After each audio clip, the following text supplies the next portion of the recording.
ॐ शारदायाः पदाब्जे वै नित्यं यो भ्रमरायते नमस्तु शारदानन्द स्वामिने ज्ञानदायिने।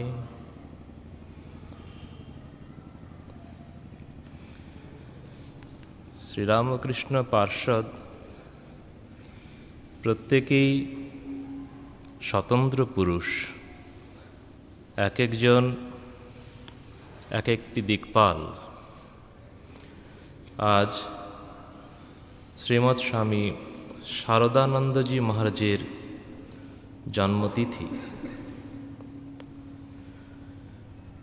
শারদানন্দজির পূর্ব নাম ছিল শরৎচন্দ্র চক্রবর্তী। পিতামহ সংস্কৃতে সুপণ্ডিত। তিনি হুগলি জেলার জনাই গ্রামে এসে বসত করেন, টোল প্রতিষ্ঠা করেন। তার পুত্র গিরিশচন্দ্র চক্রবর্তী কলকাতায় চলে আসেন। ঔষধের দোকানের অংশীদার হন, অর্থ উপার্জন করেন। সঙ্গতি সম্পন্ন ধার্মিক নিষ্ঠাবান ব্রাহ্মণ। তার পুত্র শরৎচন্দ্র। মাতা শ্রীযুক্তা নীলমণি দেবী, তিনিও ভক্তিমতী। এই দম্পতির পুত্র 3 কন্যার পর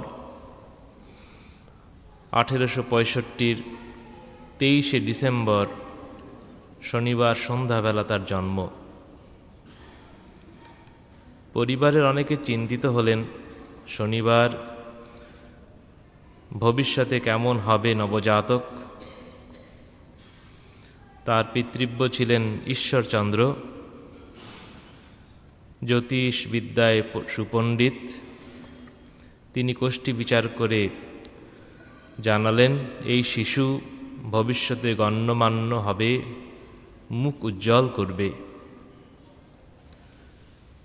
শৈশব থেকেই শরৎচন্দ্রের স্বভাব বড় শান্ত, পড়াশোনাতেও মেধাবী। বিদ্যালয়ের পরীক্ষায় প্রথম দ্বিতীয় স্থান অধিকার করতেন। ডিবেট অর্থাৎ আলোচনা সভায় তার কৃতিত্ব ছিল। ব্যায়াম করতেন, শরীরটি সুগঠিত হয়। শান্ত স্বভাব, ধর্মপ্রাণ।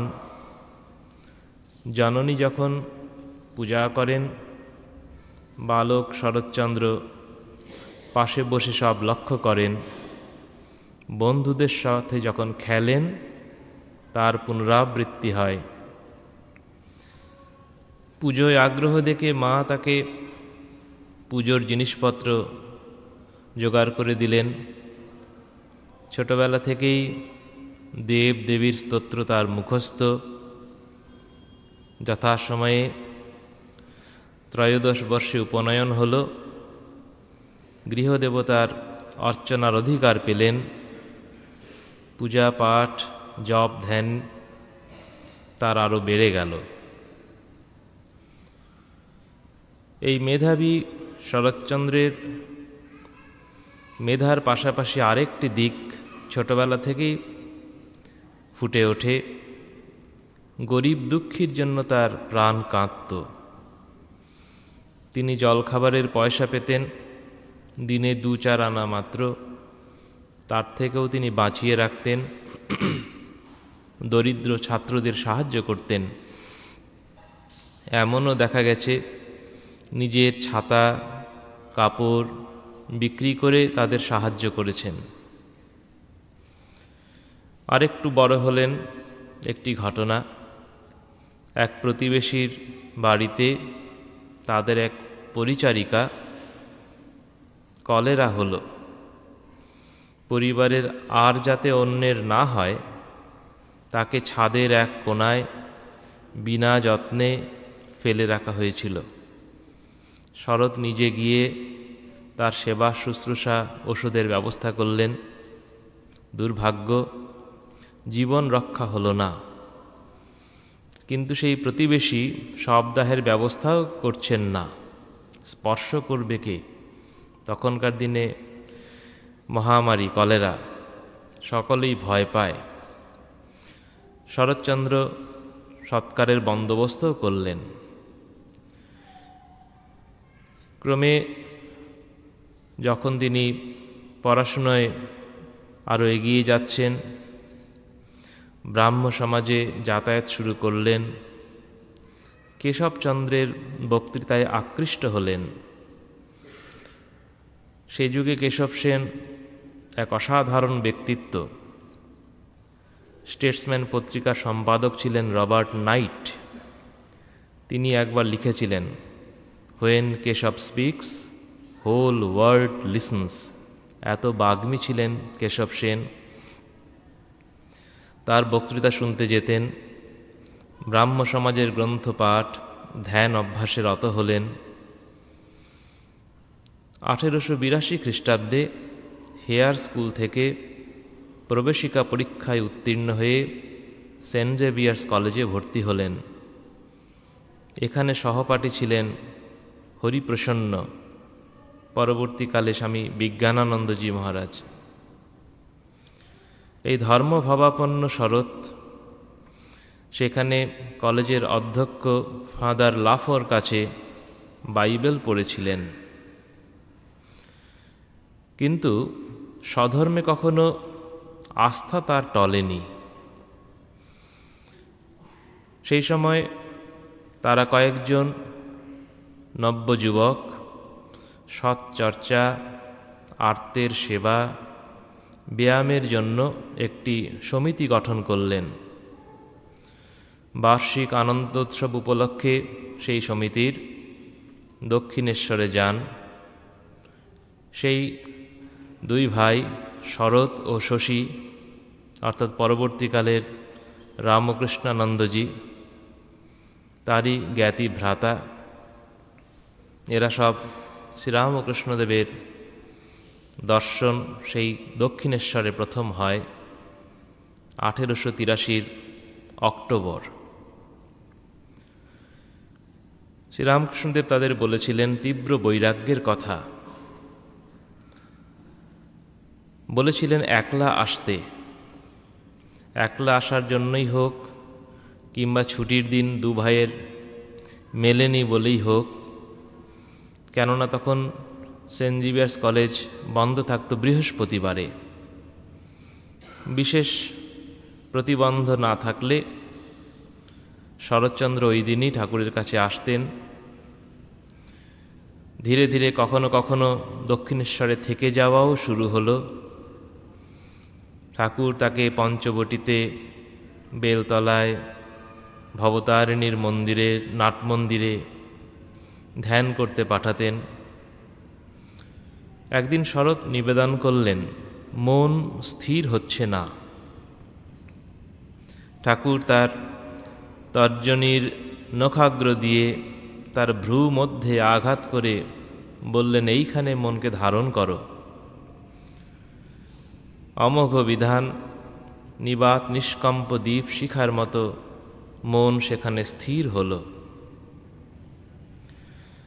আরেক দিনের ঘটনা, ঠাকুর বসে আছেন ভক্ত সঙ্গে দক্ষিণেশ্বরের সেই ঘরে। ঠাকুর গণেশের মাতৃভক্তি, তার চরিত্র, এ সমস্ত প্রশংসা করছেন। শরৎচন্দ্রের খুব পছন্দ ছিল গণেশ চরিত্রটি। পরবর্তীকালে তাকে দেখেও অনেকে মনে করতেন ধীর স্থির, মিতভাষী, উদার প্রেমিক, স্থূল দেহ, ঠিক যেন গণেশ ঠাকুর। প্রেমেশানন্দজি মহারাজ গান গেয়েছিলেন, শরৎ সুধীর শান্ত যেন গণনাথ। শরৎ মহারাজ যখন বললেন তিনিই আমার জীবনের আদর্শ, অর্থাৎ গণেশ, ঠাকুর তাকে সংশোধন করে দিলেন। বললেন, না, তোমার আদর্শ গণেশ নন, তোমার আদর্শ শিব। শিবের গুণরাজি তোমার মধ্যে বিদ্যমান। ঠাকুর তাকে বলেছিলেন নিজেকে সর্বদা শিব এবং আমাকে শক্তি বলে ভাববে।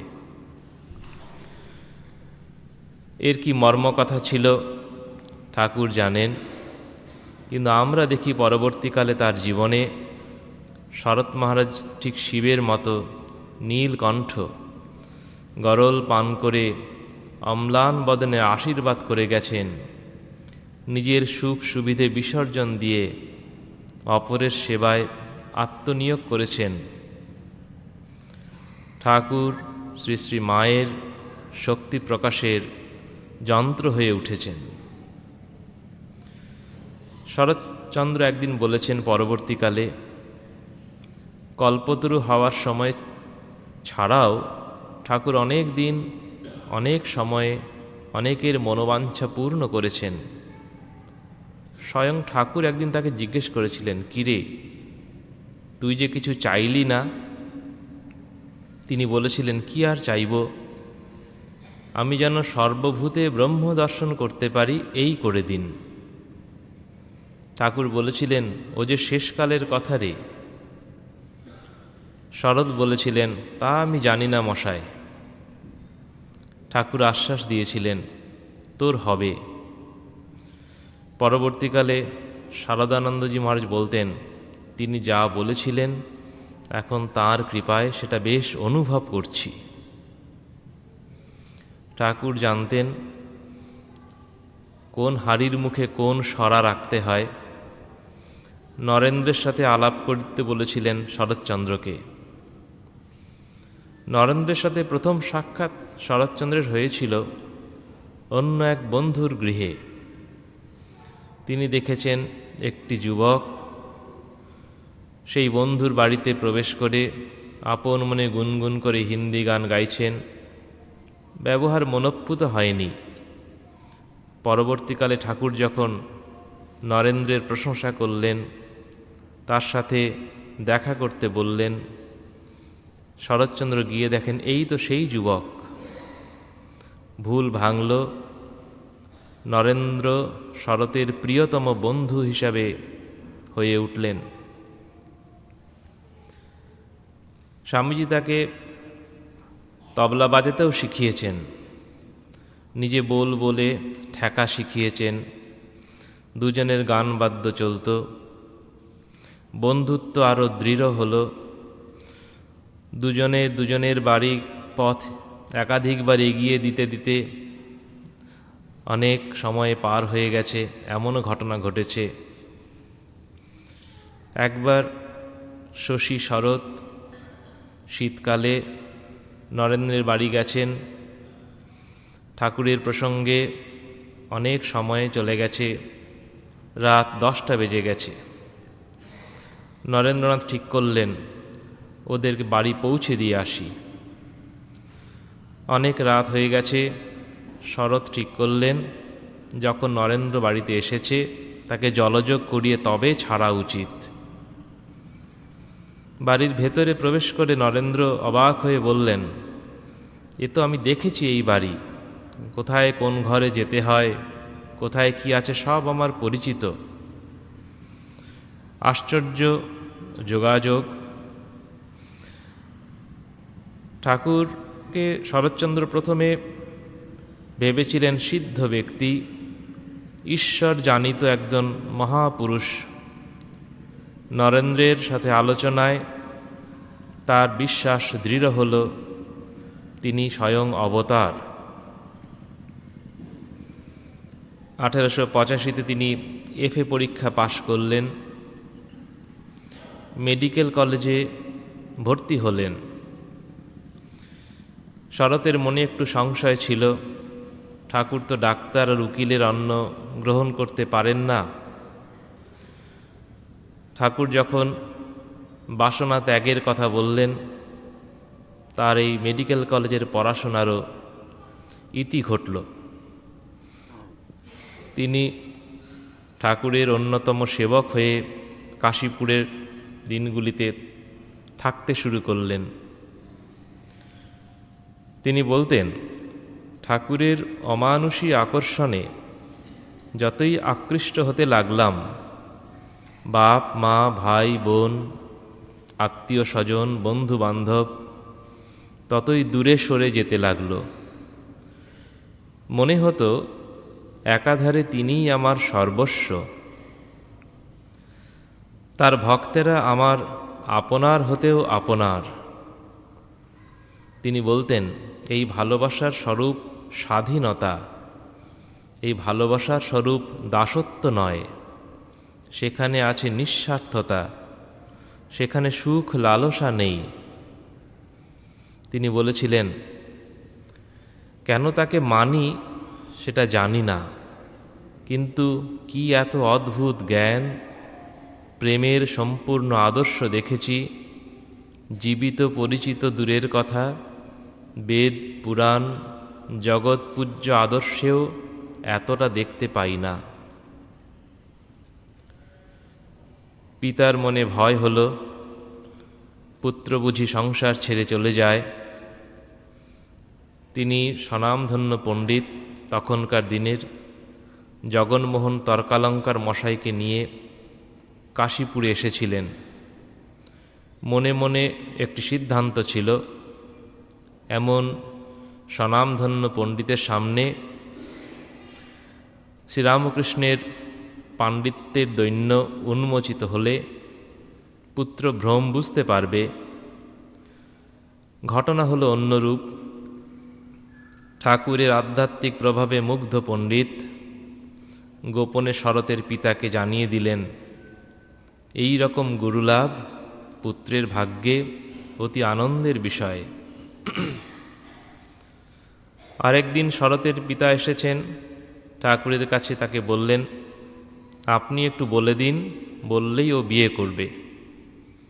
শরৎচন্দ্র শুনছেন। তিনি বললেন, আমি করব কি না, যা কর্তব্য মনে করেছি উনি বললেও তার অন্যথা হবে না। ঠাকুর হেসে বললেন, শুনেছ ও কি বলে? আমি আর কি বলবো। ক্রমে সেই দিনটি এলো, 1886 1 জানুয়ারি। সেদিন ঠাকুর কল্পতরু অর্ধবাহ্য দশায় সমবেত ভক্তদের যে যা চাইছে অকাতরে দান করছেন। যখন এই কাশীপুর উদ্যানে এই অলৌকিক লীলা চলছে, দোতলায় লাটু এবং শরৎ ঠাকুরের বিছানাপত্র রোদে দিয়ে ঘরটি পরিষ্কার করছেন। তারা উপর থেকে দেখছেন, ভক্তের আনন্দধ্বনি শুনছেন, কিন্তু হাতের কাজ ফেলে সেখানে উপস্থিত হননি। পরে তাকে জিজ্ঞেস করা হয়েছিল, আপনি কেন উপস্থিত হলেন না? তিনি বলেছিলেন, তখন তো ঠাকুরের বিছানাপত্র রোদে দিচ্ছিলাম, কখন তিনি উঠে আসবেন, তাড়াতাড়ি বিছানা করতে হবে। যিনি প্রশ্ন করেছিলেন তার কৌতূহল সেখানে থামেনি। তখন তিনি আবার বলেছিলেন, দেখো, কিছু পাবার ইচ্ছা তো মনে আসেনি, তাছাড়া তিনি যে আমাদেরই ছিলেন। শরৎ মহারাজ যখন বলছেন ঠাকুর তো আমাদেরই ছিলেন, তার মুখ আবেগে লাল হয়ে উঠত। এই কাশীপুরে শরৎচন্দ্রকে ঠাকুর ভিক্ষাতেও পাঠিয়েছেন অন্যদের মতো। প্রথম ভিক্ষায় তার বর্ণনা ছিল নিজের ভাষায় এই রকম, আমি ছোট গ্রামের ভেতরে নারায়ণ হরি বলে একটা বাড়ির সামনে দাঁড়ালুম। ডাক শুনে একজন বয়স্কা রমণী বেরিয়ে এলেন। এমন সুস্থ দেহ ভদ্রলোকের ছেলেকে ভিক্ষা করতে দেখে ঘৃণার সাথে বলে উঠলেন, এমন গতর রয়েছে, ভিক্ষা করে খাচ্ছ কেন? ট্রামের কন্ডাক্টরি করতে পারো না? বলে দরজা বন্ধ করে দিলেন। এই তার প্রথম অভিজ্ঞতা।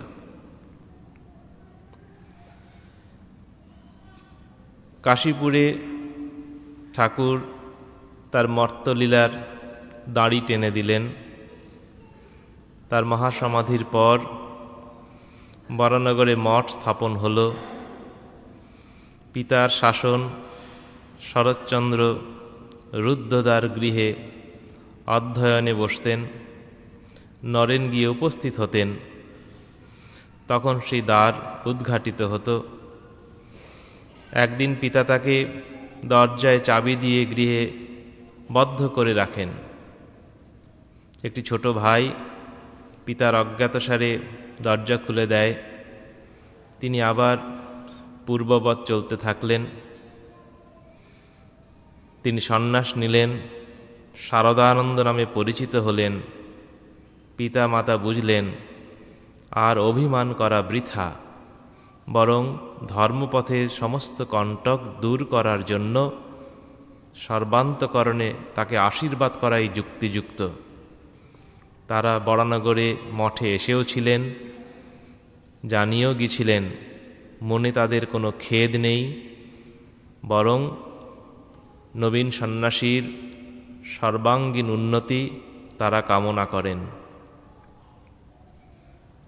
অপর তপস্বীদের মতো বরানগরে তার দিন কাটত, সাধনায় মগ্ন হতেন, আধ্যাত্মিক আলোচনায় যোগ দিতেন। গভীর রাত্রে স্বামীজির সাথে কোনো কোনো দিন বা কোনো দিন একা কাশীপুর মহাশ্মশানে, দক্ষিণেশ্বরে, পঞ্চবটিতে কত রাত কাটিয়েছেন। সারা রাত জপ ধ্যান করে এসে বরানগরে সারাদিন আবার দৈনন্দিন কাজ করেছেন। অল্প লোকের পক্ষেই দিনের পর দিন এইভাবে নিদ্রাহীন অনলস পরিশ্রম সম্ভব। শরৎ মহারাজের কোমল স্বভাব, সহানুভূতি, সেবাভাব, বিশেষ করে রোগীর সেবা তখন গুরু ভ্রাতাদের চিরদিনের জন্য মনে গেঁথে গিয়েছিল। শরৎ মহারাজ গান গাইতেন, ঠাকুর তাকে নিজে গান শিখিয়েছেন।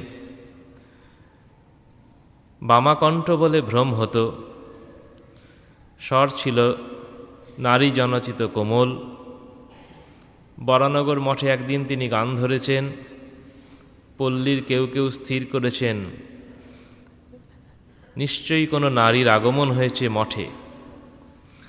বাইরে দরজা বন্ধ, তারা পাঁচিল ডিঙিয়ে ঢুকেছেন। সঙ্গীত সভায় এসে যা দেখেছেন, লজ্জায় তারা অধঃপতন হয়েছেন, নিজেরাই ক্ষমা চেয়ে গেছেন।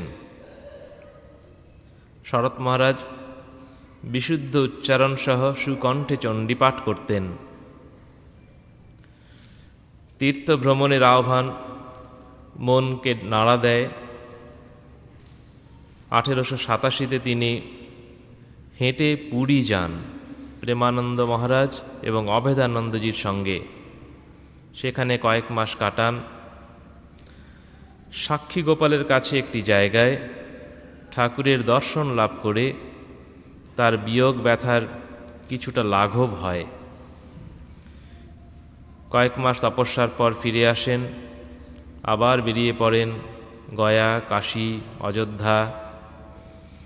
1889 রওনা দিলেন হরিদ্বারের পথে। হরিদ্বার, ঋষিকেশ, কোথাও কোথাও অনুকূল স্থান পেয়ে ভিক্ষাবৃত্তি অবলম্বনে সাধনায় মগ্ন হয়েছেন। নীলকণ্ঠেশ্বর সেবার দর্শন করেছিলেন তুরীয়ানন্দজির সঙ্গে। দুজনে একসাথে পথ চলেছেন। রাত্রিবেলা অন্ধকার পথ চলছেন। দুজনে ঠিক করলেন একসাথে মৃত্যুবরণ করে কি হবে। পথ আলাদা হলো। দৈবক্রমে তুরীয়ানন্দজি একটি নির্জন আশ্রমে স্থান পেলেন। রাত যখন ভোর হলো, শারদানন্দজিকে খুঁজতে বেরোলেন। দেখলেন একটি পাথরের উপরে ধ্যানমগ্ন। তাকে জিজ্ঞেস করায় তিনি উত্তর দিয়েছিলেন, মৃত্যু যেখানে নিশ্চিত, সেখানে ত্রস্ত না হয়ে ভগবানের নাম করতে করতে মরাই তো উচিত। শারদানন্দজি, তুরীয়ানন্দজি, বৈকুণ্ঠনাথ সান্যাল এরা সব তীর্থভ্রমণে গঙ্গোত্রী, কেদার, বদ্রী দর্শনে বেরিয়েছেন। সেবার পাহাড়ে দুর্ভিক্ষ। তীর্থযাত্রীদের তীর্থযাত্রায় সরকার নিষেধ করছেন। তারা বন পথে অগ্রসর হয়েছেন, চিরাচরিত পথ ছেড়ে দিয়ে। সাপদধ্বসিত বিপদ সংকুল পথে অনভ্যস্ত পদে ভ্রমণ করতে করতে এগিয়ে চলেছেন। কোনো দিন ভিক্ষা হয়েছে, কখনো 2-3 দিন ভিক্ষা পাননি। একবার তুরীয়ানন্দজি এই রকম অনাহারের পর ঘাস খেয়ে ক্ষুণ্ণিবৃত্তি করতে গেছেন, বমি হয়েছে, দুর্বল হয়ে পড়েছেন। শরৎ মহারাজ তাকে আবার অন্যত্র নিয়ে সুস্থ করে তুলেছেন। পাহাড়ে পরিভ্রমণের সময় হাতে লাঠি থাকা অত্যাবশ্যক। পথে কখনো কাউকে দেখে তার হাতে লাঠি নেই, চলতে কষ্ট, অম্লান বদনে শূন্য হাতে চলেছেন, তার ফলও পেয়েছেন, পড়ে গেছেন, তাকে আবার ধরে তুলতে হয়েছে। এমনি করে একবার তীর্থপথে গ্রামের মধ্যে তিনি ভাবছেন, এই রকম ক্ষুধার সময় যদি লুচি হালুয়া খেতে পাই তখন বুঝব ঠাকুর সত্যিই আছেন। সেই হিমালয়ের এক কোলে গ্রামের পথে চলছেন। যেমন মনে ইচ্ছার উদয় হলো, অল্প পরে দেখা গেল এক ব্যক্তি এসে হাজির, সঙ্গে জলপূর্ণ ঘটি, গরম হালুয়া, পুরি। শারদানন্দজিকে গ্রহণ করতে হলো। তিনি চাইছিলেন সবাইকে নিয়ে গ্রহণ করতে, কিন্তু সঙ্গীরা অনেক দূর এগিয়ে গেছেন। স্বামীজির সাথে তিনি হিমালয় ভ্রমণ করেছেন, তারপর টিহিরি, দেরাদুন, ঋষিকেশ, কনখল, মিরাট হয়ে দিল্লি এসেছেন। দিল্লি আসার পর স্বামীজি বেরিয়ে পড়লেন তাকে ছেড়ে। আমেরিকা যাওয়ার আগে এই তার সাথে শেষ দেখা, 1891 ফেব্রুয়ারি। শারদানন্দজি এরপরেও তীর্থদর্শনে গেছেন, মথুরা, বৃন্দাবন, প্রয়াগ, কাশী এসেছেন। সেখানে দিনু মহারাজ তার কাছে সন্ন্যাস নিয়েছিলেন। স্বামী সচ্চিদানন্দ বৃদ্ধ, বলতে গেলে অদ্বৈতানন্দজি মহারাজের পর এত বৃদ্ধ তখন আর কেউ এই সংঘের সন্ন্যাসী ছিলেন না। কাশীতে দিনু মহারাজ, শরৎ মহারাজ এবং অভেদানন্দজি পরিক্রমায় যখন বেরোন, পরিশ্রমে অনভ্যস্ত, জ্বর হলো, আমাশা হলো, ফিরে এলেন বরানগরে। মায়ের দর্শন, জগদ্ধাত্রী পূজায় তাকে যেতে হয় জয়রামবাটি। সেখানেও তার গ্রামে তিনি ম্যালেরিয়া হয়। মঠ উঠে এলো আলমবাজার। শরৎ মহারাজের সুবিধে হলো, দক্ষিণেশ্বর আরও কাছে হলো। তখন তিনি, দেখা যেত, একটি মাটির মালসায় ভিক্ষায় যা পেতেন তাই তিনি সেদ্ধ করে খেতেন দিনে একবার, পাত্রটিকে গাছের ডালে ঝুলিয়ে রেখে দিতেন। এরপরেও তিনি আবার বেরিয়েছেন তীর্থে, রাজপুতানা, সৌরাষ্ট্র অঞ্চলে। এদিকে স্বামীজির আহ্বান এলো, বিদেশ যেতে হবে। শারদানন্দজিকে লন্ডনে গিয়ে হাজির হতে হলো। 1896 1 এপ্রিল তিনি লন্ডনে উপস্থিত হলেন। স্বামীজি এলেন লন্ডনে। বলতে গেলে কর্মজীবন শুরু হলো শরৎ মহারাজের। শরৎ মহারাজ নিজে বলতেন, আমি বক্তৃতায় অনভ্যস্ত ছিলাম। স্বামীজি তাকে তৈরি করেছিলেন কেমন করে বলতে হবে। কথা বলতে গেলেই আমার হাত পা ছোড়ার মুদ্রা দোষ ছিল। স্বামীজি একটি ছড়ি নিয়ে বসতেন, আয়নার সামনে দাঁড় করিয়ে বক্তৃতা দিতে আদেশ করতেন। যখনই হাত পা নড়ে উঠত, স্বামীজির বেত এসে হাতের উপর পড়ত, সজাগ করে দিত।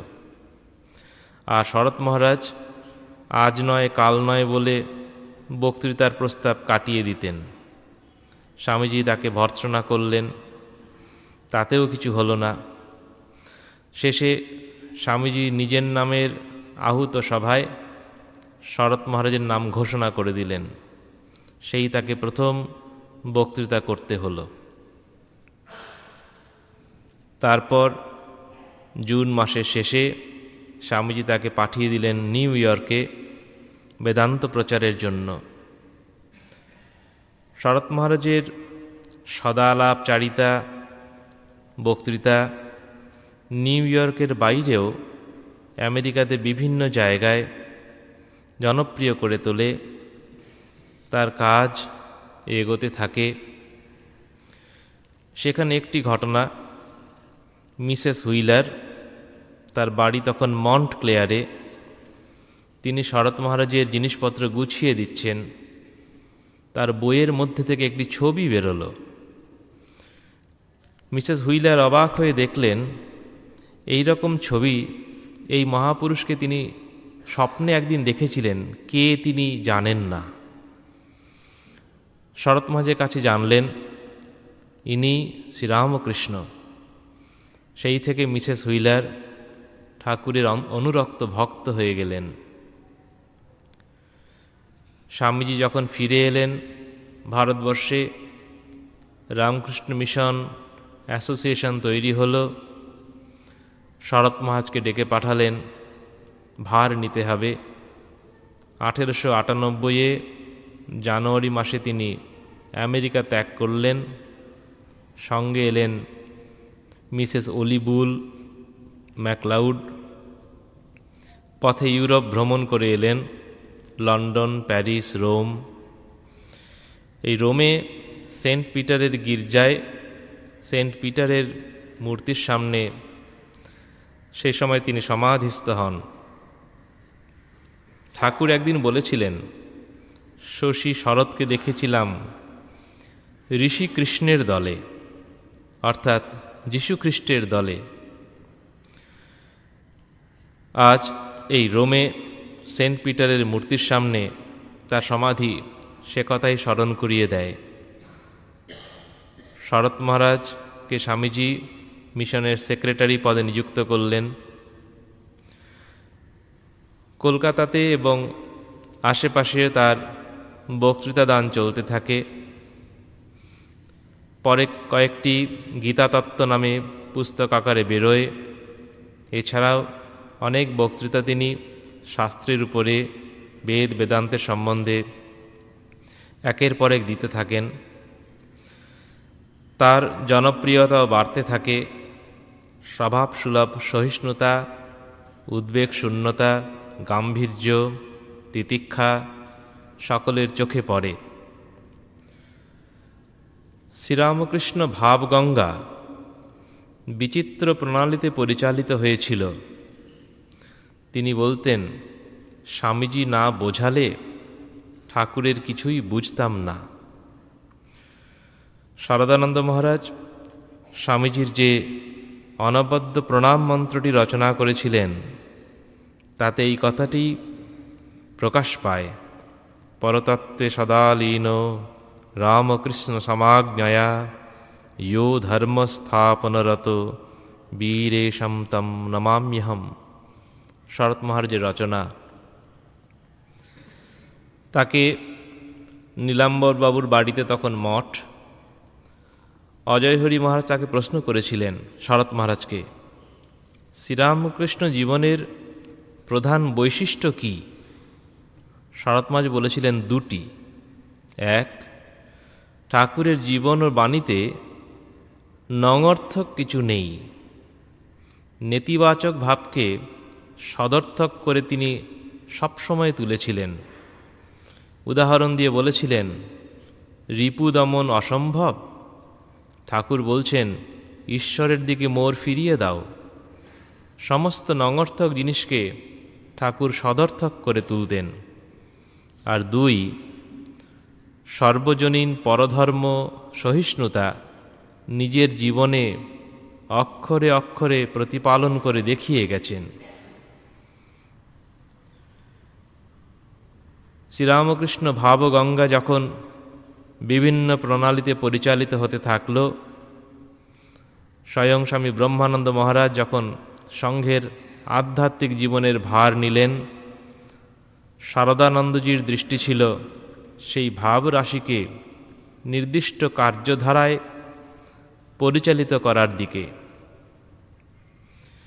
পবিত্র, পূর্ণাবয়ব, শক্তিশালী, গৌরবময় করে তোলা এই সংঘটিকে এই রূপ দেওয়া, এটি সবসময় তার প্রচেষ্টা। স্বামীজিকে তিনি যেমন অনুসরণ করেছেন, স্বামীজির সবসময় খেয়াল রেখেছেন। এমন ঘটনাও ঘটেছে, স্বামীজি তখন অসুস্থ হয়ে পড়েছেন, খবর পেয়ে তিনি কাশ্মীর গেছেন। রাওয়ালপিন্ডি থেকে যখন শ্রীনগর যাচ্ছেন, তখন এক দুর্ঘটনা ঘটে। যে ঘোড়ার গাড়িতে চেপে যাচ্ছেন সেটি রাস্তা থেকে নেমে নিচের দিকে গড়াতে থাকে। একটি পাথরে ধাক্কা লাগে, গাড়ির পেছন পেছন পাথরটিও গড়িয়ে পড়ছে। একটি গাছে যখন ধাক্কা খেল, শরৎমাজ লাফিয়ে পড়লেন, সেই পাথর এসে পেছন থেকে ঘোড়ার উপর পড়ল। ঘোড়াটি তৎক্ষণাৎ প্রাণত্যাগ করল, কিন্তু কচুয়ান এবং তিনি রক্ষা পেয়ে গেলেন। তার প্রধান চিন্তা হল কচুয়ানকে গ্রামের কাছে নিকটবর্তী গ্রামে নিয়ে যাওয়া, সুস্থ করে তোলা, গন্তব্যস্থানে বন্দোবস্ত যাওয়ার করা। যে কোনো বিপদে তার অচঞ্চল ভাব। একবার ইংল্যান্ড যাওয়ার পথে ভূমধ্য সাগরে ঝড়ে পড়েছিলেন। জাহাজ ডুবি হবে কিনা সবাই ভীত সন্ত্রস্ত, তিনি অচঞ্চল, অন্য যাত্রীদের বিরক্তির কারণ হয়েছিলেন। আরেকবার মঠ তখন নীলাম্বরে, নতুন জমি, একতলা বাড়িসহ কেনা হয়েছে সদ্য। এই মঠ বাড়িতে তখন নিবেদিতা, ম্যাকলাউড এবং অলিবুল বাস করছেন। মঠ জমি তখনও চৌরস করা কিছুই হয়নি। শারদানন্দজি মঠে আসছেন নৌকো করে। কালবৈশাখী ঝড়, নৌকো ডোবে ডোবে। স্বামীজি নীলাম্বরের বারান্দায় অন্ধকারে পায়চারি করছেন। শেষে নৌকো এসে লাগলো ঘাটে। শরৎ মহারাজ কিন্তু অচঞ্চল। আরেকবার এই গঙ্গায় বাগবাজার থেকে আসছেন বেলুর, ঝড় উঠল, সঙ্গে ডাক্তার কাঞ্জিলাল। শরৎ মহারাজ নৌকায় বসে বসে তামাক খাচ্ছেন। কাঞ্জিলালের আর সহ্য হয় না, ছিলিমটা তুলে গঙ্গায় ফেলে দিয়েছেন। বলছেন, আপনি দেখছি মজার লোক, নৌকো ডুবছে আর আপনি বসে বসে তামাক খাচ্ছেন। শরৎ মহারাজ বললেন, তামাক খাবো না তো কি, নৌকো না ডুবতেই জলে ঝাঁপিয়ে পড়ব নাকি? ঝড়ের মধ্যে নৌকো এলো, বেলুরের ঘাটে থামল। 1899-এ স্বামীজির নির্দেশে শরৎ মহারাজ, হরি মহারাজ রওনা দিলেন গুজরাট। উদ্দেশ্য প্রচার এবং অর্থ সংগ্রহ।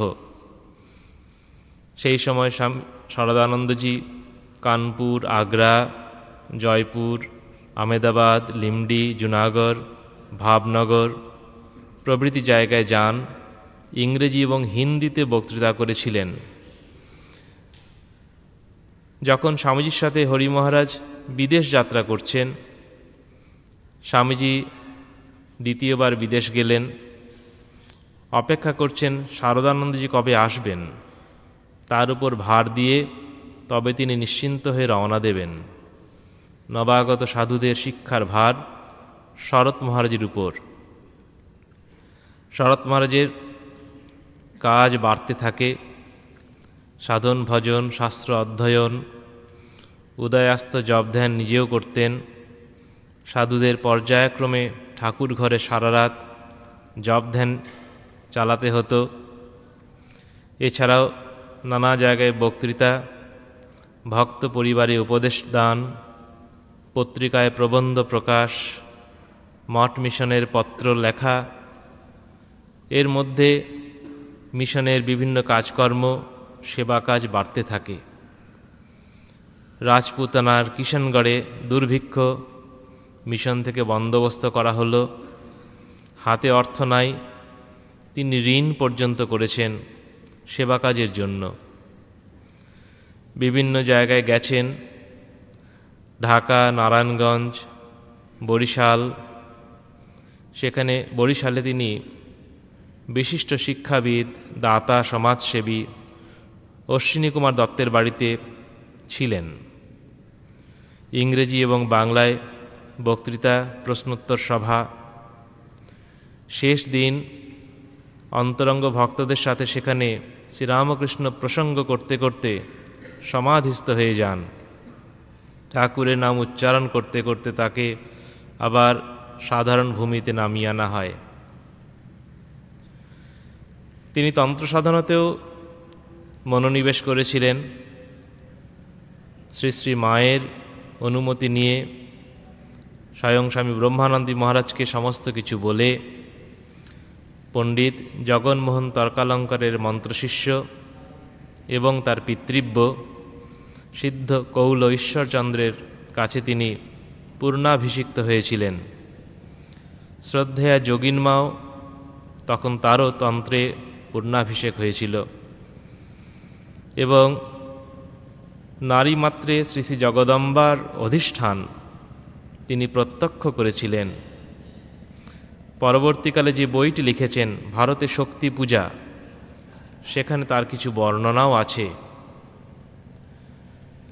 তিনি লিখেছেন, যাদের করুণাপাঙ্গে গ্রন্থকার জগতের যাবতীয় নারীমূর্তির ভিতর জগদম্বার শক্তি প্রকাশ উপলব্ধি করিয়া ধন্য হইয়াছেন, তাহাদের শ্রীপাদপদ্মে এই পুস্তিকাখানি ভক্তিপূর্ণ চিত্তে অর্পিত হইল।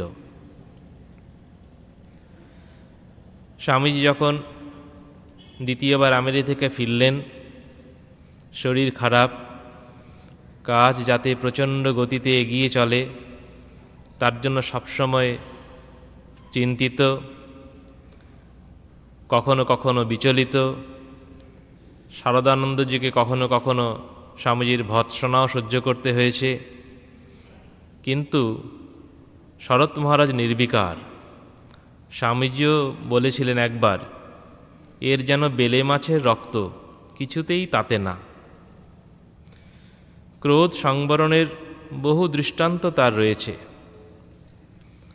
একদিন ঠাকুর ঘরে দেখেন পাচকের কর্দমাক্ত পদচিহ্ন, অত্যন্ত বিরক্ত হয়েছেন, ডেকে পাঠিয়েছেন। যখন পাচক এসে হাজির, তাকে ফিরিয়ে দিয়েছেন, না কিছু নয়, তুমি যেতে পারো। ততক্ষণে তিনি ক্রোধ সংবরণ করেছেন। শরৎ মহারাজের ঠিক ঠিক কাজ আরম্ভ হল স্বামীজির দেহত্যাগের পর। স্বামীজির মহাপ্রয়াণের 2 মাস পর নিবেদিতা এক জায়গায় লিখছেন, you do not know how Swami Saradananda grows in strength, nor how strong they all সিম।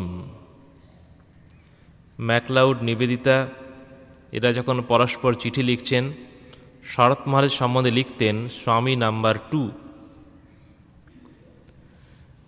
সেই সময় মিশনের মধ্যে অনেক কার্যের প্রসারও যেমন ঘটছে, কোনো কোনো প্রতিষ্ঠান মিশনের অন্তর্ভুক্ত হচ্ছে, পাশাপাশি নতুন বিভিন্ন সোসাইটি সমিতি তৈরিও হচ্ছে এবং তিনি পিছন থেকে সেগুলোকে এগিয়ে দিচ্ছেন।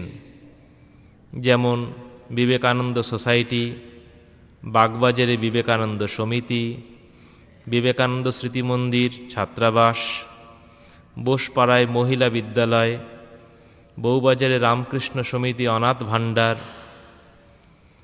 এরকম আরও অনেক কেন্দ্র তার সহায়তা পেয়েছে।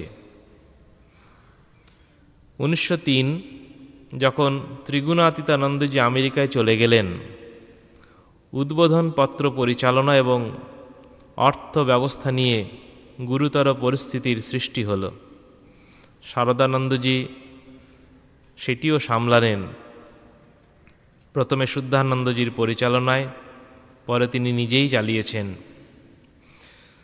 তখন শ্রী শ্রী মা কলকাতায় এলে তার কোনো স্থায়ী জায়গা ছিল না। কেদারচন্দ্র দাস তিনি একখণ্ড ভূমি দান করেছিলেন। স্বামীজির গ্রন্থ বিক্রি করে শরৎমাঝের হাতে 2700 টাকা জমেছিল। তিনি কাজ শুরু করে দিলেন। ঋণ হলো। যখন বাড়ি সমাপ্ত হলো, একতলা উদ্বোধনের জন্য, দোতলা শ্রী শ্রী মায়ের আবাস, ঠাকুর ঘর। ইতিমধ্যে জয়রামবাটিতে মায়ের জমি ভাগ, মায়ের ভাইদের, সেসব দায়িত্বও তাকে নিতে হয়েছে। যোগানন্দ মহারাজের শরীর গেল 1899 সালে। তারপর থেকে মায়ের ভার নিয়েছেন শরৎ মহারাজ। মা বলেছিলেন, শরৎ আমার ভারী, শরৎ সর্বপ্রকারে পারে। তার অসাধারণ ভার বহন ক্ষমতা ছিল। স্বামীজিও যেমন স্থির করছেন তিনি কবে বিদেশ যাবেন, শরৎ মহারাজের উপর ভার দিয়ে। রাজা মহারাজ শরৎ মহারাজকে দেখে নিশ্চিন্ত হতেন। মহাপুরুষ মহারাজ যখন সংঘাধ্যক্ষ, তিনি বলতেন, শরৎ মহারাজ যা বলবেন তাই করো। আর ঠাকুর তো সেই কবেই তার কোলে উঠে পরখ করে নিয়েছিলেন, দেখলুম কতটা ভার বইতে পারে। শরৎ মহারাজ মায়ের ভার বয়েছিলেন 18 বছর ধরে। নিজেকে বলতেন মায়ের সেবক, দ্বার রক্ষক। 1902 তার পিতৃদেব গত হলেন। কয়েক দিনের মধ্যেই, বস্তুত 15 দিনের মধ্যেই তার পিতৃব্য ঈশ্বরচন্দ্র স্বর্গারোহণ করলেন। 5 বছর মধ্যে তার গর্ভধারিণীও পরলোক গমন করেন। বাড়ির নানা রকম সমস্যার মুখোমুখিও তাকে হয়ে সেই দায়িত্ব পালন করতে হয়েছিল। শ্রী শ্রী মা যখন উদ্বোধনে এসে উঠলেন, মায়ের আদেশে সন্ধ্যারতির পরে শরৎ মহারাজ ভজন গাইতেন। সেই সময়ে তা শুরু হলো লীলা প্রসঙ্গ রচনা। তিনি কেন জীবনী লিখলেন এই নিয়ে তিনি বলেছিলেন, কতগুলি কারণ ছিল। সেই সময়ে মাস্টারমশাই বা কেউ কেউ সংশয় প্রকাশ করেছিলেন, ওরা ঠাকুরের প্রকৃত জীবন ভুলে অন্য পথে চলেছে। এই ভাবনার প্রতিকারের প্রয়োজন ছিল। উদ্বোধনে যে সমস্ত প্রবন্ধ আসত, ঠাকুরের প্রসঙ্গে অনেক ভ্রম প্রমাদ থাকত। তাই প্রামাণিক গ্রন্থ রচনা অত্যাবশ্যক হয়েছিল। অক্ষয় কুমার সেন পুঁথিকার, তিনি বলেছিলেন রামময় মহারাজকে, তিনি যখন পুঁথি লিখলেন তার মনের মধ্যে একটি ভাব এসেছিল, ঠাকুরের জীবনে লিখেছেন শ্রীময় এবং আমি। যখন শরৎ মহারাজ তাকে লীলা প্রসঙ্গ দিয়েছেন, তিনি প্রথম কয়েকদিন পড়েও দেখেননি। পরে যখন খুললেন, পড়লেন, এত আপ্লুত হলেন, তিনি নিজে মুখে বলেছেন তার এই অহংকারের কথা। এবং লীলা প্রসঙ্গ দেখে তিনি পরবর্তীকালে পুঁথিতে কিছু সংযোজন পরিবর্ধনও করেছিলেন। ঠাকুরের জীবন অনুধ্যানের সর্বশ্রেষ্ঠ অবলম্বন শ্রী শ্রী রামকৃষ্ণ লীলা প্রসঙ্গ বাংলার ধর্ম এবং সাহিত্যকে সমৃদ্ধ করেছে। শুধুমাত্র এটি একটি অটোবায়োগ্রাফি বা জীবনী নয়, শাস্ত্রীয় প্রমাণ, আধ্যাত্মিক বিশ্লেষণ প্রসূত ঐতিহাসিক প্রেক্ষাপটে লেখা একটি গ্রন্থ। শারদানন্দজি বলতেন, যখন লীলা প্রসঙ্গ লেখা হয় তখন কত গণ্ডগোল ছিল। মা উপরে রয়েছেন, রাধু রয়েছে, ভক্তের ভিড়, হিসাব লেখা, বাড়ি তৈরির ধার, নিচের ঘরে লীলা প্রসঙ্গ লিখছি, কেউ কথা কইতে সাহস পেত না। কেউ জিজ্ঞেস করতে এলে চটপট সেরে নাও বলে শেষ করতাম। লোকে মনে করত ভয়ঙ্কর অহংকারী। এই লীলাপ্রসঙ্গ গ্রন্থের একেবারে শেষটুকু সেভাবে শেষ হয়নি। পরবর্তীকালে তাকে যদি কেউ অনুরোধ করত, তিনি বলতেন যদি ঠাকুরের ইচ্ছা হয় হবে। ঠাকুর তাকে যেমন করে করিয়ে নিয়েছেন তিনি তেমনি করেই করেছেন। তার কর্মপ্রেরণার দ্বিতীয় উৎস ছিলেন শ্রী শ্রী মা। যখন মায়ের শরীর চলে গেল তখন আর তার কর্মপ্রেরণাও আস্তে আস্তে চলে গেল। তিনি সেই সময় আর লীলা প্রসঙ্গের শেষ পর্বের কথা আর বলতেন না। এমনও হয়েছে গোলাপ মা উদ্বোধনে অন্যদেরকে শাসন করছেন, তোমরা হইচই করছো, শরৎ রয়েছে নিচে। শরৎ মহারাজ যখন শুনেছেন বলেছেন, তুমিও বেশ গোলাপ মা, ছেলেরা অমন হইচই করে, তাতে কি কান দিতে আছে? আমি কানকে বুঝিয়ে দিয়েছি, প্রয়োজনীয় বিষয় ছাড়া কিছু শুনিস না। কান তো কই কিছু শোনে না। এই রকম সংযম ছিল, স্থিতপ্রজ্ঞ পুরুষ ছিলেন শরৎ মহারাজ। সকালবেলা তাকে দেখা যেত স্নান করে ভিজা কাপড় গামছা পরে ঠাকুর প্রণাম করে শ্রী শ্রী মায়ের পদবন্দনা করে নিচে নামতেন, ঘণ্টার পর ঘণ্টা লিখে যেতেন। কখনো 1:30টার আগে খাওয়া হতো না। ঘণ্টা দেড়েক বিশ্রামের পর আবার শুরু হতো লেখা। দপ্তর গুটাতেন। এরপর ভক্ত সমাগম, প্রয়োজনে বেলুড় মঠে যাওয়া, সেখানে প্রয়োজনে থাকা, উৎসবাদি তো থাকতই। কীরকম নিরভিমান ছিলেন একটি ঘটনা। বৃন্দাবন থেকে তখন 1918 খ্রিস্টাব্দ স্বামী উমানন্দজি চলে আসেন। তিনি ভেবেছিলেন না বলে চলে এসেছেন।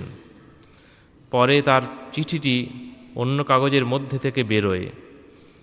তিনি তার কাছে শীর্ষস্থানীয় উমানন্দের কাছেও তিনি ক্ষমা প্রার্থনা করলেন, তার এত নিরভিমানতা। তিনি কিরম সত্যনিষ্ঠ ছিলেন। 1908 বৈশাখ মাস, প্রচণ্ড ঝড় জল। রাত্রিবেলা তিনি মঠে ঢুকছেন, খেয়া পাননি। শালকিয়ার খেয়াতে এসে বাকিটা পথ হেঁটে এসেছেন।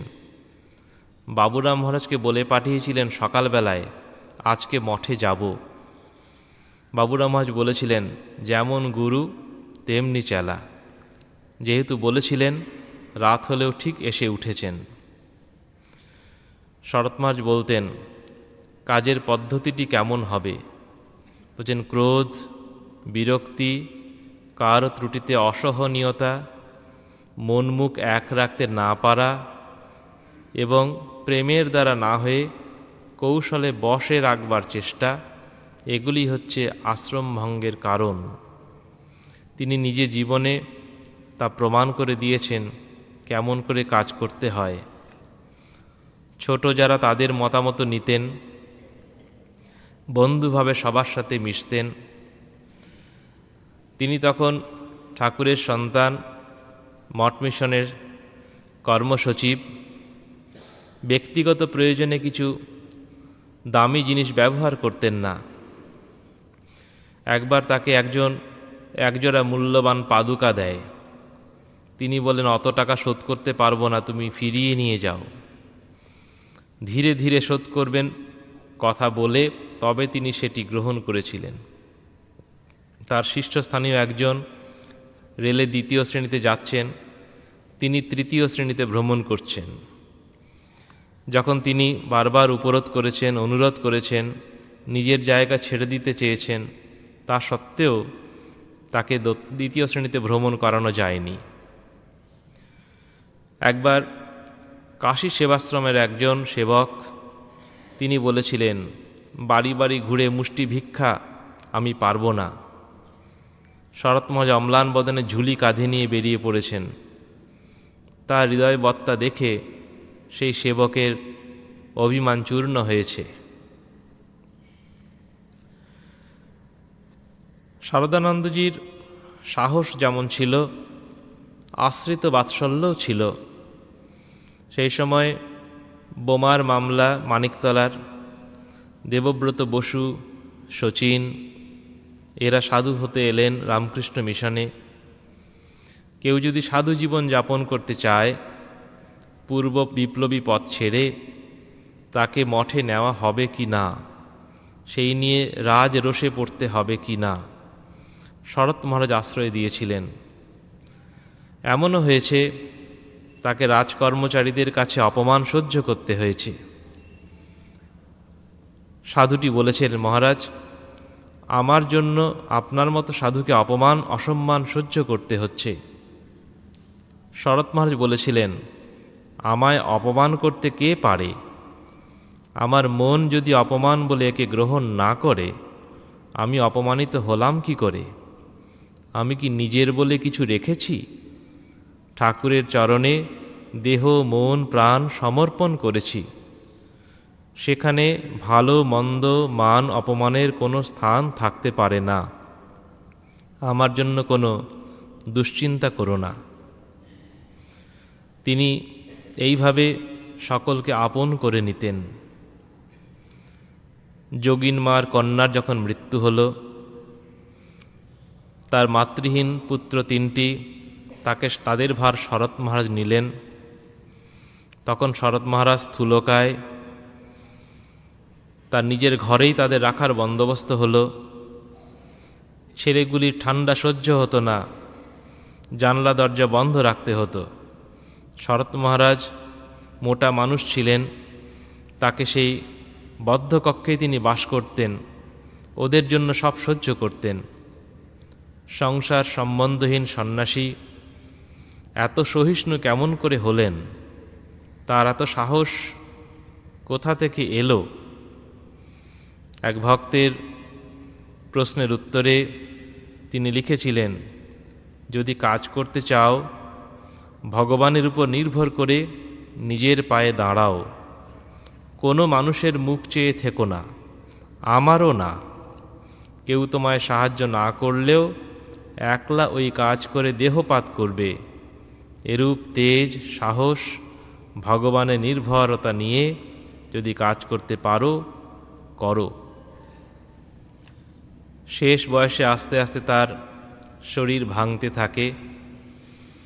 তিনি যখন তীর্থে যেতেন, খুঁটিনাটি সমস্ত কিছু পালন করতেন।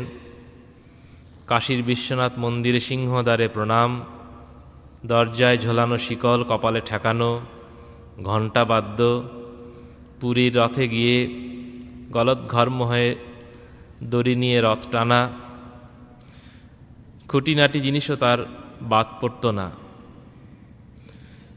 তিনি পরবর্তীকালে গয়া, কাশী, বৃন্দাবন, মথুরা, প্রয়াগ ঘুরে যখন ফিরে এলেন, মায়ের নতুন বাড়ি তৈরি হলো জয়রামবাটিতে, আশ্রম রেজিস্ট্রি হলো, জগদ্ধাত্রী নামে মায়ের অর্পণনামা হলো। আইন আদালতের দিকটিও তাকে দেখতে হতো। একসময় মিশনের সামনে একটি সমস্যা উপস্থিত হয়। বিপ্লবী অনেকেই স্বামীজির বাণীতে উদ্বুদ্ধ। রামকৃষ্ণ মিশনের ওপরও সরকারের বক্র দৃষ্টি পড়ে। সাধারণের মনে আতঙ্ক জাগে, মিশনের সাথে সম্পর্ক রাখলে রাজরোষে পড়তে হবে। শ্রী শ্রী মায়ের কথায় রাজা মহারাজের তখন দাক্ষিণাত্যে শারদানন্দকেই এই অবস্থার সংকট মোচনের জন্য উদ্যোগী হতে হলো। তখন লর্ড কারমাইকেল শরৎ মহারাজকে একটি পত্র লিখে জানালেন, তার সাথে সাক্ষাৎকারও হয়েছিল। আশু বিপদ কেটে গেল, কিন্তু শ্রম এবং উদ্বেগ তাকে শয্যাশায়ী করল। পাশাপাশি রামকৃষ্ণ মঠ মিশনের তৎকালীন যারা পুরোধা, ঠাকুরের সন্ন্যাসী সন্তান, তাদেরও এক এক করে এই মর্তধাম ছেড়ে চলে যাবার ডাক এসেছে। তাদের সেবাও তিনি করেছেন। মা শরৎ মহারাজ সম্বন্ধে বলতেন, শরতের দিল দেখেছ? নরেনের পর এত বড় প্রাণ আর একটিও পাবে না। ব্রহ্মজ্ঞ হয়তো অনেকে আছেন, শরতের মতো এমন হৃদয়বান দিলদরিয়া লোক ভারতবর্ষে নাই, সমস্ত পৃথিবীতে নাই। শরৎ মহারাজের দিলটি কেমন একটি চিঠিতে আছে। তিনি লিখছেন সেবা কাজ সম্বন্ধে, পরের টাকা পরকে দিবি, তুই কি দিবি? তুই দিবি তোর হৃদয়, প্রাণ, মন, ভালোবাসা। অত অল্প সময়ে সেই যুগে সেই সময়ে কেমন করে তিনি কাজ করেছেন, ছোট্ট দুই একটি ঘটনার উল্লেখ করা যেতে পারে। প্লেগ রোগ সে সময় আতঙ্ক ছড়িয়েছে সারা দেশে। কলকাতা বা অন্যত্র সেই প্লেগ রোগের সেবা শরৎ মহারাজ সময়ে কেমন ভয়ঙ্কর ছিল সরকারি নথিতে পাওয়া যায়। 1896 থেকে 1907 এই 11 বছরে সরকারি হিসেবে প্লেগ রোগে মারা গেছেন 54 লক্ষ মানুষ। সেই সেবা কাজে তিনি অম্লান বদনে অংশ নিয়েছেন, পাঠিয়েছেন সাধুদেরকে কলকাতায় এবং বাইরেও। 1905 পাঞ্জাবে ধর্মশালা, কাংড়া উপত্যকায় ভূকম্প সেবা, পুরীর চিল্কা দুর্ভিক্ষ 1908 সেখানে ওষুধপত্র, খাবার, ধান, বীজ ইত্যাদি প্রভৃতি কারিগরি জিনিসপত্র, রাস্তা মেরামত, বাঁধ মেরামত সেই যুগেতে করিয়েছেন। 1913-14 এই দুটি বছরে দামোদরের বন্যায় বর্ধমান, হুগলি, হাওড়া, বাঁকুড়া, মেদিনীপুর মিলিয়ে 273টি গ্রামে সেবা কাজ চালিয়েছেন। বাংলার বাইরে নোয়াখালী, ত্রিপুরা, বালেশ্বর, কাশী, উত্তরপ্রদেশের বালিয়া, পূর্ববঙ্গের ময়মনসিংহে 1915-16 দু বছরের মধ্যে 6719টি গ্রামে তিনি সেবা কাজ চালিয়েছেন সংঘের সম্পাদক হিসাবে। তার মৃত্যুর পর প্রবাসী পত্রিকা লিখেছিল, লোকে তাকে সাহায্য করত তার কারণ তার মহৎ চরিত্রে সকলের বিশ্বাস ছিল, আর শৃঙ্খলার সাথে তিনি হিসাব রাখতেন এবং সেটি প্রকাশ করতেন। কিন্তু যখন শেষ বয়স, স্বহস্তে সেবা করা তার আর সম্ভব ছিল না তার পক্ষে। তিনি পরিচালনা করতেন, খবর নিতেন। সেই সময়েও একদিন তার সেবক দেখছেন দুপুরবেলা কোথায় তিনি যাচ্ছেন রাস্তায়, তাকে অনুসরণ করে দেখেন একটা হোটেলে উপস্থিত হয়ে এক যক্ষ্মা রোগীর বিছানায় বসেছেন। রোগীর বড় আনন্দ। যক্ষ্মা রোগ তখন রাজরোগ, সারবার কোনো ওষুধ নেই, সুস্থ করার কোনো প্রশ্ন নেই, সেবা যত্নে যদি আয়ু একটি প্রলম্বিত হয় এইটুকু মাত্র। সেই রোগীর এত আনন্দ, তার কথার সাথে চারদিকে থুতু ছড়িয়ে পড়ছে, শরৎ মহারাজের ভ্রুক্ষেপ নেই। সেই রোগী ফল কেটে শরৎ মহারাজকে খেতে দিচ্ছে। শরৎ মহারাজ নির্বিকার চিত্তে গ্রহণ করলেন। যখন ফিরে আসছেন, স্তম্ভিত সেবক অনুযোগ করেছেন। শরৎ মহারাজ বলেছিলেন, ঠাকুর বলতেন, শ্রদ্ধা ও ভালোবাসার সাথে দেওয়া জিনিস খেলে কোনো ক্ষতি হয় না। সেবক বুঝল, কথাটি যতই সত্য হোক না কেন, রোগীর মনে আঘাত না দেওয়া এটি আরেকটি প্রধান উদ্দেশ্য ছিল। বাংলার গভর্নর রোনাল্ডসে তখন বেলুর মঠে এসেছেন, ঠাকুর ঘরে যেতে উদ্যত। তাদের দেশে জুতো খুলে ঠাকুর ঘরে চার্চে যাওয়ার কোনো প্রয়োজন পড়ে না, কিন্তু আমরা মানি। তিনি যখন পাদুকা সহই ঠাকুর ঘরে যেতে উদ্যত, শরৎ মহারাজ স্বয়ং তার পাদুকা উন্মোচন করে দিয়েছেন।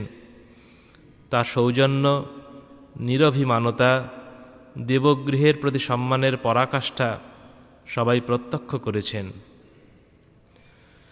1920 শ্রী শ্রী মা যখন মহাপ্রয়াণ করলেন, সকলের ভার দিয়ে গেছিলেন শরৎ মহারাজের উপরে।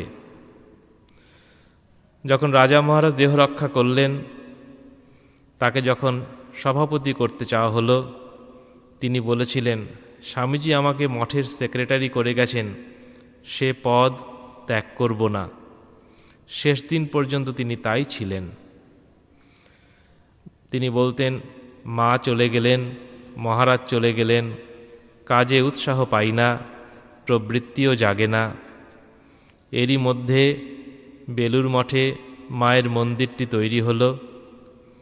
জয়রামবাটি মন্দিরের কাজ সমাপ্ত হলো। 1923-এ সেই মন্দিরও প্রতিষ্ঠা হলো। চারদিকে দিয়তাং ভুজ্যতাং রব, নির্বিচারে দীক্ষা, সন্ন্যাস, ব্রহ্মচর্য। মায়ের সেবা করেছিলেন সরলা দেবী। পরবর্তীকালে ভারতী প্রাণা মাতাজি, তাকে শরৎ মহারাজ বলেছিলেন, এতদিন যাকে মানবী রূপে সেবা করেছ, এখন তার স্বরূপ জানবার চেষ্টা করো। নিজেও সেই চিন্তায় ডুব দিলেন। কাজের সাথে সম্পর্ক শিথিল হতে থাকল। ভক্তরা তার বিশ্রাম লাভের জন্য অনেক অনুনয় বিনয় করে ভুবনেশ্বরে পাঠালেন। একটু শরীর সুস্থ হল। গোলাপ মার অসুখের সংবাদে ফিরে এলেন। গোলাপ মা দেহ রক্ষা করলেন। তার কার্য যখন প্রায় সমাপ্ত হয়ে আসছে, তিনি নিজেও বুঝতে পারছেন। 1926-এ তিনি বেলুর মঠে কনভেনশন ডাকলেন, মহতী সভা।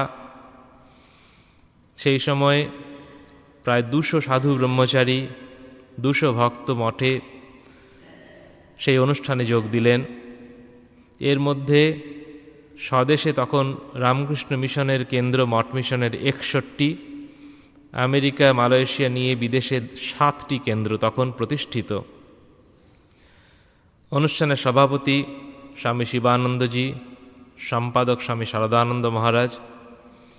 রামকৃষ্ণ সংঘের পরিচালনা কেমন করে হবে, কার্যের প্রসার, সাবধানতা অবলম্বন, সাধুকর্মীদের প্রশিক্ষণ, নানা বিষয়ে আলোচনা হয়েছিল। যখন বেলুর মঠে এই কনভেনশন চলছে, কলকাতার তখন কোনো কোনো অঞ্চল হিন্দু মুসলমান দাঙ্গায় রক্তাক্ত। ওই ঘটনার উল্লেখ করে শরৎ মহারাজ ওই সভাতেই বলেছিলেন, শ্রীরামকৃষ্ণের উদার পরমত সহিষ্ণু ধর্ম সমন্বয়ের আদর্শ গ্রহণ করতে না পারলে ভারতবর্ষের সমাজ সাম্প্রদায়িকতার বিষ থেকে মুক্ত হতে পারবে না। ধীরে ধীরে দেখা গেল শরৎ মহারাজ ধ্যান জপ এই নিয়েই দিন কাটাচ্ছেন। ডাক্তারেরা প্রমাদ গণলেন। শারীরিক অবস্থার উন্নতির বদলে অবনতি হতে থাকল। 1927 6ই আগস্ট যথা নিয়মে জপ ধ্যানে বসলেন। অন্যদিন দুপুর পার হয়ে গেলেও জপ ধ্যান চলত। আজ অল্প পরেই আসন ত্যাগ করে ঠাকুর ঘরে প্রবেশ করলেন। আধ ঘন্টা চলে গেল। সবাই দেখল এটাও অস্বাভাবিক। ফেরবার পথে দরজা পর্যন্ত এসে আবার প্রবেশ করলেন। মায়ের ছবির সামনে মৌন প্রার্থনা জানিয়ে দরজার দিকে এগিয়ে এলেন। না পার হয়ে ফিরে আবার মায়ের ছবির সামনে উপস্থিত প্রার্থনা করছেন। এই রকম কয়েকবার হতে থাকল। যখন নিজের ঘরে এসে ফিরলেন, মুখে তার এক অপূর্ব শান্তি। সাধারণভাবে দিনটি কেটে গেল। সন্ধেবেলা সেবক কিছু কাগজপত্র নিয়ে ঘরে এলে আলমারিতে রাখতে গেলেন। শরীর অসুস্থ বোধ হলো। সেবককে বললেন, কাউকে খবর দিতে হবে না, ঔষধ তৈরি করো। চিকিৎসক এলেন, বললেন আরোগ্যের আশা নেই, সন্ন্যাস রোগ। এমনি করে 13টি দিন পার হয়ে গেল। 1927 19শে আগস্ট রাত্রি 2টোর সময় যোগীবর স্বামী শারদানন্দজি মহারাজ মহাসমাধিতে প্রবেশ করলেন। সংগঠক দায়িত্ব বহনকারী শারদানন্দজির মহাপ্রয়াণের পর প্রবুদ্ধ ভারত পত্রিকায় লেখা হয়েছিল, what the Ramakrishna Mission is today is largely due to Swami Saradananda. তার মহাপ্রয়াণের কয়েকদিন আগে তিনি রামকৃষ্ণ মিশনের কর্মীদের বলেছিলেন, সংঘকে পবিত্র রেখো, প্রবল ত্যাগের ভাব আদর্শনিষ্ঠ অব্যাহত রেখো, যশ, অহংকার, আত্মগৌরব যেন তোমাদের বিভ্রান্ত না করে। সংঘের উন্নতি ও কল্যাণের জন্য যে উদার ব্যাপক দৃষ্টির প্রয়োজন তা ভুলে যেও না। আজ তার এই পুণ্য জন্মতিথিতে আমরাও ঠাকুরের কাছে প্রার্থনা করি, ঠাকুর যেন আমাদের এই ভাবটি সবসময় মনের মধ্যে জাগিয়ে রাখেন, শক্তি দেন। নমামি শারদানন্দম লীলাপ্রসঙ্গ লেখকম তত্ত্বতঃ বর্ণিতম যস্মিন রামকৃষ্ণস্য জীবনম। ওম শান্তি শান্তি শান্তি। হরি ওম তৎসৎ। শ্রীরামকৃষ্ণার্পণমস্তু।